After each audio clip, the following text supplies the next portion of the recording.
Hi guys, welcome back to Solution Lab. On this channel, we provide you with every possible solution to a specific problem. Whether it's a quick fix or a detailed tutorial, we're here to help. So without any further delay, let's jump right into the video. So in today's video, I'm gonna show you how you can enable the two-factor authentication on SoundCloud. First of all, open up the SoundCloud mobile application. If you don't have the paid version of SoundCloud, I will recommend to have that, because if you don't have the paid version, then there will be no option of privacy in the setting menu. As you can see at the bottom, you should find library. Click on library and this interface will appear. Now what you can do is at the top right you should find gear button. Click on it.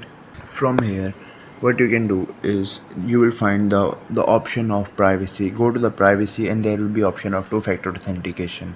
Just click on it and you will be able to turn it on, and that is how you can turn on two-factor authentication on SoundCloud.